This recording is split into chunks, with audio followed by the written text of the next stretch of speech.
За эхлэв. За тэгэхээр яг энд бол Домогт Бадарчин 93 Ягуун аяллахны үнэн түүх гэдэг бас энэ сайхан ном бас бидний өмнө дэлгээтэй байна л да. Та бас яг энэ сайхан номын түүхийг бидэнд танилцуулаач. За түүхүүд их сонирхол л доо. Одоогоос яг 8 жилийн өмнө те манай хадам ээж намжилж өгч хүмээсэн. Тэр одоо яг энэ 5 тэмдэглэлийн дэвтрийг гаргаж ирээ те. За аав чинь гэдэг нь одоо энэ дэндүү гэдэг хүн тухай ярьж байгаа байхгүй. Ийм 5 тэмдэглэлийн дэвтэр үлдээсэн. Миний хүү ном бичдэг хүн те. Энийг хараад үзээд ном болохоор бол ном болгочих. Гэт өгөнгүүд би судлаад ерөөсөө хүүхд залуучуудын тань мэдхүн чиглэлийн тийм ном гаргахаар би шийдээд яг 8 жил болж байгаа байхгүй. Ерөөсөө энэ Бадарчин 93 гэдэг бол энэ ерөөсөө Монгол хүний гайхамшигыг харуулсан ийм аялал. Тэгээ энэний төлөө би одоо өнөөдөр ажлынхаа бус цагаар те ажлын хажуугаар би чинь гайл усан байцаагч хяналтаа хийн, бүрдүүлэлтээ хийн те хажуугаар нь ингээд ном бичсэн байхгүй. Тий. Гол 30 нац нь эндээ л байгаа байхгүй. Энэ түүхийг гаргаж ирэх ёстой. Бид нар мартах ёсгүй. 3 Монгол 10,000 км алхацсан тийм учраас бол энийг гаргах ёстой. Тэгээд би гарах хүн би болцсон байхгүй. Би азтай, амар азтай. Хараа энэ номыг гаргаж байгаа тий. Айгу азтай байгаа байхгүй. Тэгэл түүх ингээд үргэлжлээ явж байгаа. Тий. Юу нь яг энэ их одоо хөдөлгөөн бүтээлээр 8 жилийн цаг хугацаагаас зарцуулсан гэж ойлгож болох юм тийм ээ. Тий. Та бас дэндүү гэж энэ одоо гайхалтай номын бас их хүнд суурь нь болсон энэ хүний тухай бас энэ хүн болов штэ Монгол улсад одоо спортын ангаах ухаан гэж байгаа. Тэрийг хөгжүүлэхэд одоо 26 жил зүтгэсэн одоо ийм гавьяатаа манай бурлуудын нэг. Тэгээ өөрөө болохоор одоо хайртай амх хэрэгэлдэггүй. Тэгээд өвлийн тэг 9 эхэлсэн багт туулын харцанд ордог. Өдөрт 15 км гүйдэг.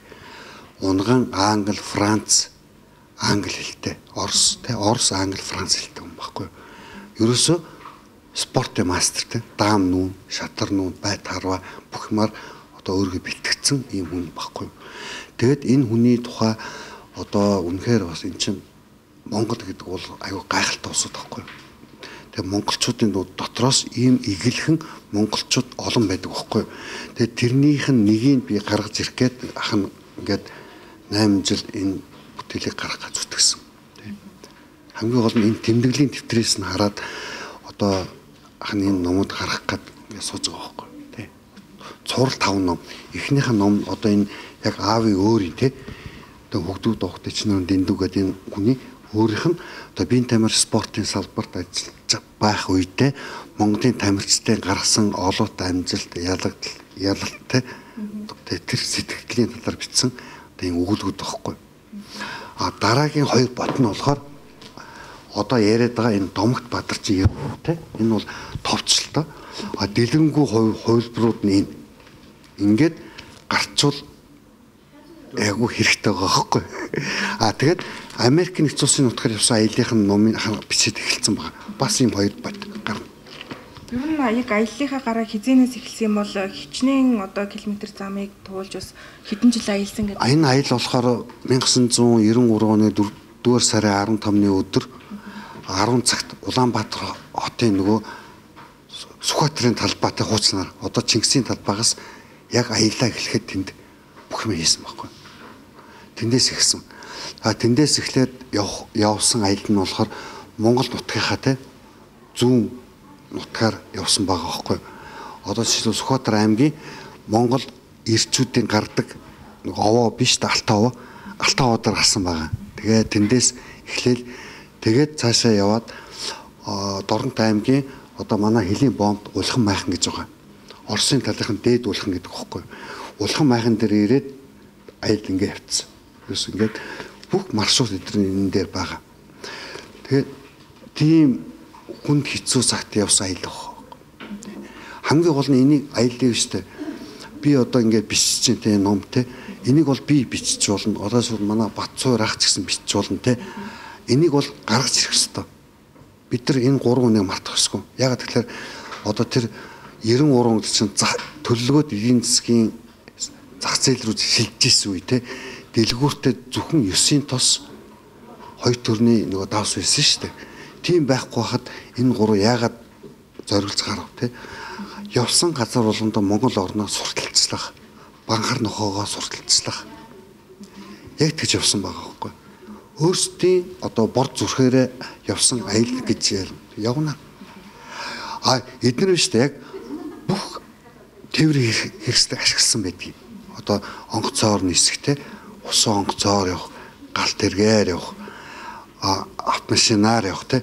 Энэ бүх аяллыг хан ингээд тооцоод үзэхэд 31600 км болчихсон. Энэ нэг гэсэндээ 20,000 бээр байхгүй юу? Яг өөрсдийнхөө хоёр хөлөөр те 45 кг ачаа үүрээд өдөрт 30-аас 45 км алхаж байгаа шүү дээ. Тэр чинь доот нь 25 те. Тэгж явсан аялал нь болохоор ерөөсөө 10,000 км байхгүй юу? Нэгсэндээ 9875 км. Тэгэхээр таны хувьд бас яг энэ одоо түүхийг энэ одоо тэмдэглэлийг эмгтгэж байхад бас мэдээж бас дотор ч юм бас нэг юм төржил байгаа. Залуучууд маань бас яг энэ номыг уншаад хэрвээ аваад ингээд яхад бол ямар ололт бас юуг ухаарах бол та юу гэлмээр байна? Энэ дэр агүй юм ухаарна. Яагаад тэгэхээр вэ? Энэ дэр эхлээд нэгдүгürt вэ? 3 үеийн Монголын төлөөл 60 настай, 32 настай, 18 настай Монгол гэдэг хүн хинбэ? Өнөөдөр дэлхийд дээр те Монгол хүний үнэлэх үнэлэмж гэж яриад байна шүү дээ. Үнэлэх гэдэг шүү дээ. Монгол хүн те энийгээр үнэлэх хэрэгтэй байхгүй. Нэгдүгürt.